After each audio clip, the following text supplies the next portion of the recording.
We're tracking two hurricanes with no chance for impact on the United States, but also a new disturbance that could trek towards Florida some point next week.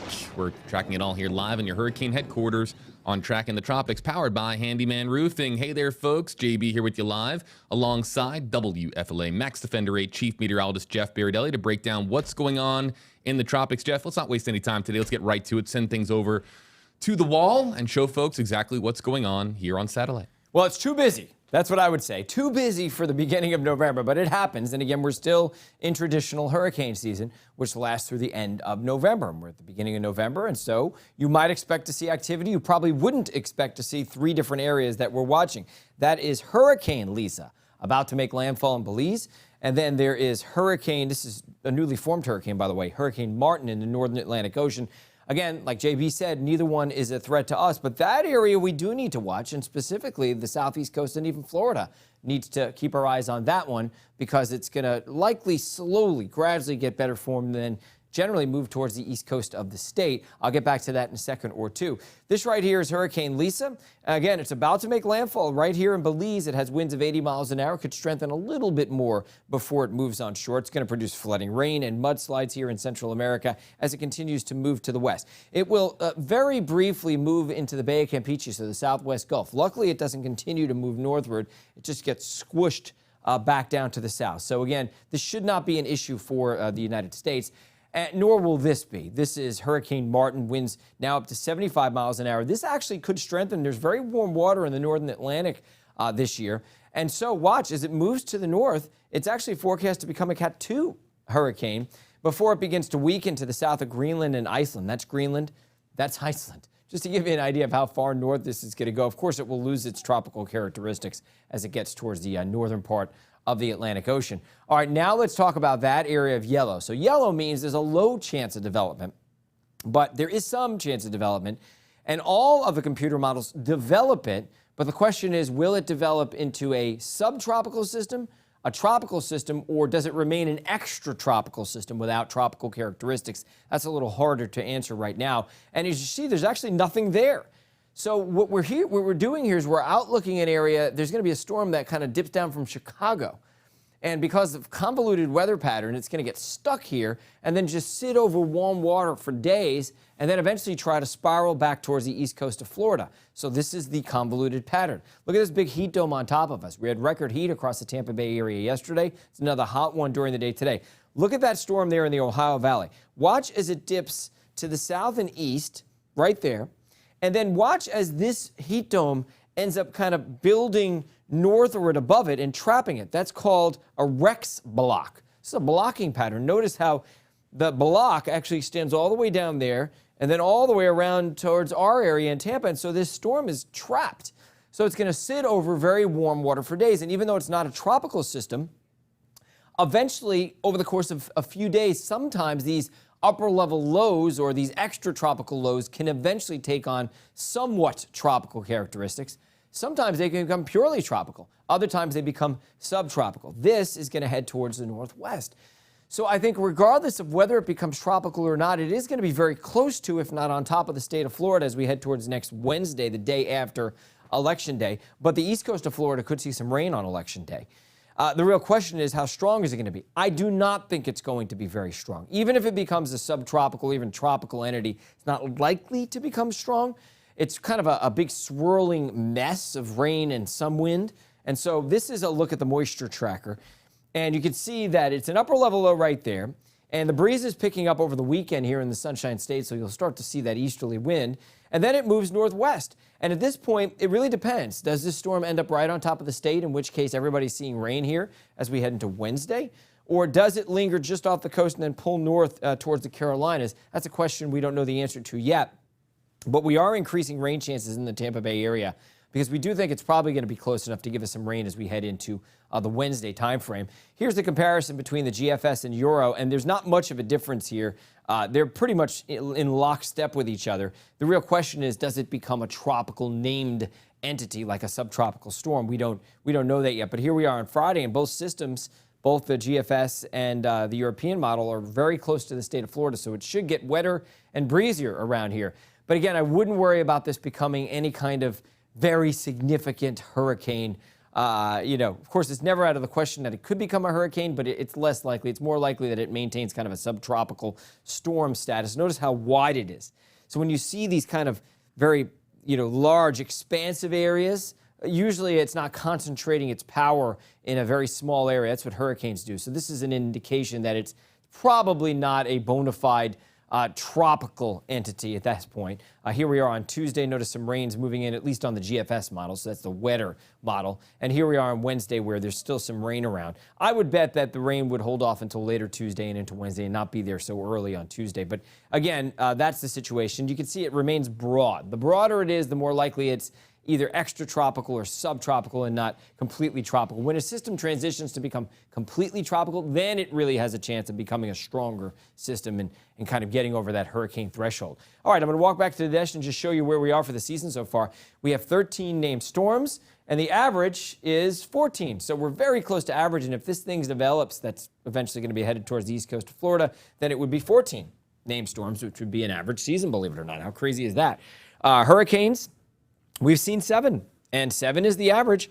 And major hurricanes, 3 is the average. We've had 2. So that's the category where we're not quite average, is that we haven't seen as much accumulated cyclone energy, JB, meaning that although we've had the normal number of storms, some of those storms weren't as strong. And so when you accumulate all the energy that these storms have expended, it doesn't quite end up being average. But, just a few years ago, the average number of storms per year was 12. So we're above average if you compare it to the average just a few years ago. It's just the new average is now up to 14. And the reason why this carries extra significance now is because we're coming right on to the end of hurricane season, where, of course, we will do our kind of post-season analysis here on Tracking the Tropics with our final episode of the year with Jeff, myself, the entire Tracking the Tropics team will be joining us to kind of, break this down as far as what was the 2022 hurricane season, highlighted, of course, by Hurricane Ian, which, of course, just caused devastation across the state of Florida. I'm also looking here on our screens here in the Stream Center, and Nicole would be the next name on the list if that system that Jeff was just talking about makes it to tropical storm status. All right, let's get to your questions and comments in the Facebook Live comment section. If you've been with us here on the program before, you know how it works. Use a hashtag, HeyJB or HeyJeff, and we can animate your comments on screen like this. Steve Boynton, hashtag HeyJeff. When are we getting some cooler weather here in Florida? Well, it's not going to be over the next week or so. There's some indication that maybe in the longer term we could see a turn back to cooler weather. But right now we're kind of locked into a ridge along the east coast of the U.S. and a trough on the west coast. So the cold air is kind of pooling out there.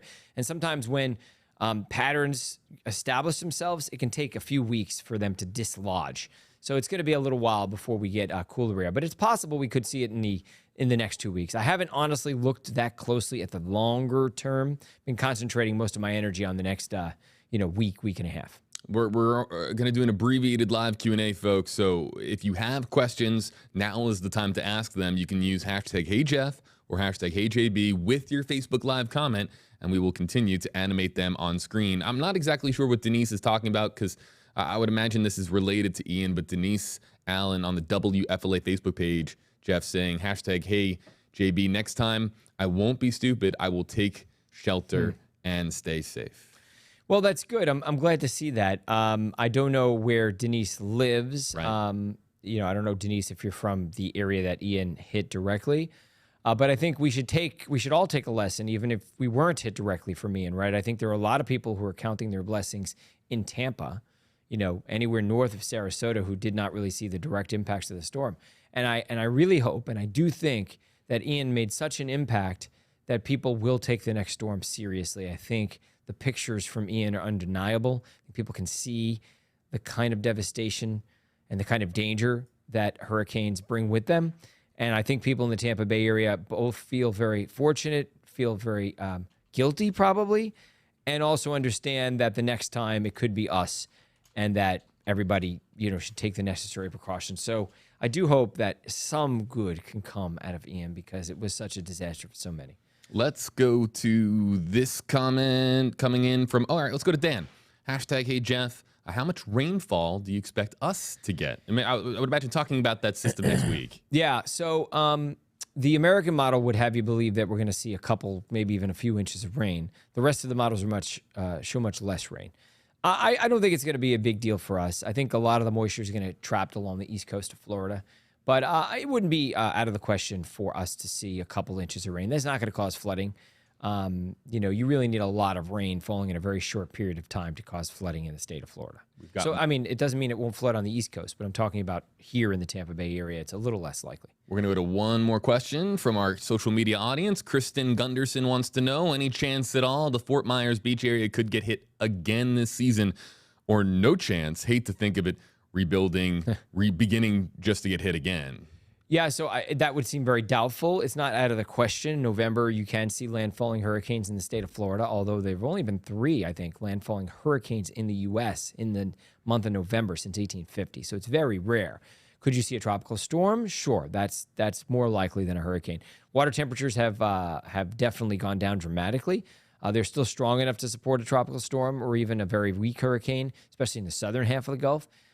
Close to the coast, though, water temperatures have cooled down dramatically. So it seems less likely, but you're not the first person to point out that the irony of rebuilding and then getting hit by another storm. Back in 2004, I think it was Jean and Francis. So it's Francis, then Jean, hit the same area in Stuart, Florida, within like a couple of weeks of each other. And so in a way, you almost feel like, well, I'm glad it didn't happen a year or two later when people rebuilt, and then all of a sudden there was more damage again. So. Yeah, it's not good to be hit by 2 storms at all. So, never is. Never good to be hit by 1 storm, let alone 2 back-to-back in the same season. Let's pivot for a second. One thing I want to ask you about, Jeff, of course, is we're monitoring tropical development here on Tracking the Tropics. Is there a chance that the rain is going to have an impact on Election Day, Tuesday during the day when people are heading out there to vote? We're monitoring that development to our south, but will it impact voting on Election Day? It's possible. It looks like the majority of rain should be Wednesday, but on the east coast of Florida, they could certainly see it as early as Tuesday. We could even start to see some showers here in the Tampa Bay area later Tuesday. The timing seems to be more Wednesday for us, but yeah, if you're watching from anywhere in the state of Florida, or really anywhere on the southeast coast, it's conceivable that there could be some implications for voting. Now, I think that the heaviest rain is going to wait until Wednesday, and I also think that it may not be heavy enough to stop people from going to the polls. Although I can imagine some people saying, it's raining, I don't want to go to the polls. I can imagine that happening. Chances that we have tropical storm Nicole during election week. What are the chances of that? Yeah, it's like 50-50. I hate to say that. That high, 50-50. Yeah, I would say 50-50. I know there's going to be a storm, right? The question really is it going to make that transition from what we call a cold core system to a warm core system? It's virtually impossible to predict whether that's going to happen. It has several days. I mean, the storm is going to get stuck somewhere near Puerto Rico or, to the east of the Turks and Caicos Islands as early as this weekend. And so it'll have 3 or 4 days or so to make that transition. That's enough time. Doesn't always happen, but it's enough time for it to happen. So let me ask this one final question. I think it's going to be subtropical if it develops. Right. Yeah. Hybrid. But to combine my first 2 questions, the chances that we have a tropics-related concern on Election Day anywhere in Florida. I'm talking about the entirety of the state. Is that the possibility? I think it's reasonable. Okay. I still say it's a 50% chance. Jeff Baradelli, of course, will be monitoring the activity in the tropics, not just online, but on air on WFLA News Channel 8. He's your Max Defender 8 chief meteorologist here in the Tampa Bay area on your NBC station, WFLA News Channel 8. I'm JB here with you, folks, in the Stream Center. We're going to get going here on Tracking the Tropics. For the very latest, you can go to trackingthetropics.tv. We are getting closer towards the end of hurricane season. This is the first episode of the month of November, but the very last one will be looking back at the season on the whole, so to speak, and looking back at some of the more significant systems. Of course, that will be highlighted as we anticipate by Hurricane Ian. And, of course, Tracking the Tropics is live in the palm of your hand every Wednesday, 2 o'clock Eastern, 1 o'clock Central, on whatever app, website, or social media platform you're watching on right now. I'd like to thank Jeff. I'd like to thank all of you watching wherever you were watching from, and we'll see you next time, folks, on Tracking the Tropics, powered by Handyman Roofing. Thank you for watching Tracking the Tropics.